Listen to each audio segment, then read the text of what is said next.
Thank you for watching our Day Zero recap. I'm Mila Haynes, our electrical lead and one of our assembly leads for Robot in 3 Days at Iowa State University. And I'm Juan Park, the Vice President of RA3D at Iowa State University. To start off, we're going to talk about what we did before we got into the workshop this morning. So as part of our pre-build, we assembled our Andy Mark long chassis drive base. We assembled our climber in a box climbers. We wired the drive base, so we had a fully driving robot as of today. And we also did some basic programming so that the robot could drive with an Xbox controller, and we tested out some autonomous, just like driving a straight line stuff. Our programming lead also worked on some basic like PID stuff to make sure that the robot was driving accurately. Along during this pre-build, we had a few errors that we came across. So first of all, we came across a few purchasing errors. We did not have any gearboxes, nor a PDP, nor various gears and pulleys, and actually a lot of things you need to do FRC properly. So to get around this, we're going to do a lot of 3D printing. So this is a new challenge that we're going to face, and I'm sure we're going to overcome it. We have lots of great people and lots of great talent on the team.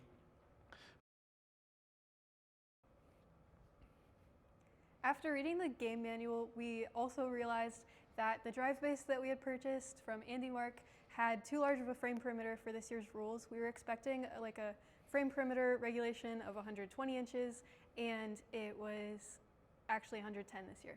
So our drive base was too large, and we had to come up with a way to reduce that.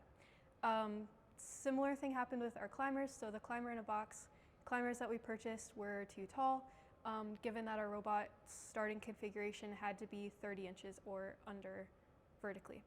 So we're also going to have to cut those down a significant amount. Okay. A huge shout out to Team 3928, Team Neutrino, for partnering with us to build a field. Today we found the resources to build our field, and we also started and completed work building our tower. So thank you to Team Neutrino for all the resources that they have provided us with. For our strategy, we went through optimal fuel, designing our intake, and where I had to intake. So for optimal fuel, we do have 504 pieces of fuel on the field. We also know that climbing has 10, 20, and 30 points. We decided to focus on the fuel because there is a lot more points to be gained out of that.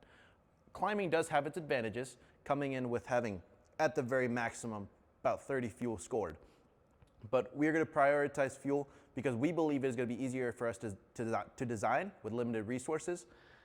And we feel like climbing is a little bit out of our range because we do not have a 2-stage climber in a box. We only have a 1-stage.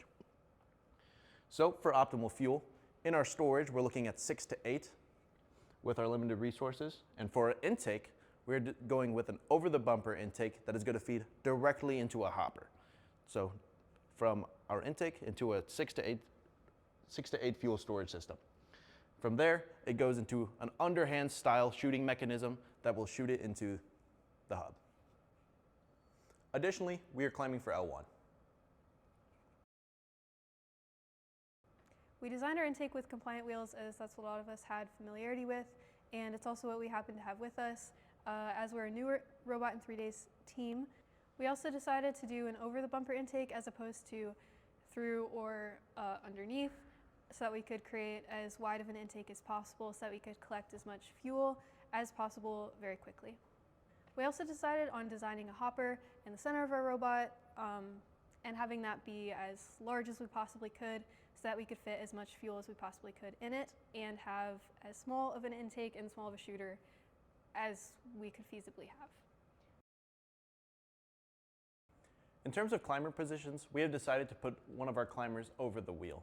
That is because the hopper and the shooter and the intake will be taking a lot of space in the middle of the robot, so it is much more convenient for us to put the climber on the edge. That way we can also climb up against the post. That'll keep us level, and that'll make sure we don't tip over and end up on the ground, which would be bad.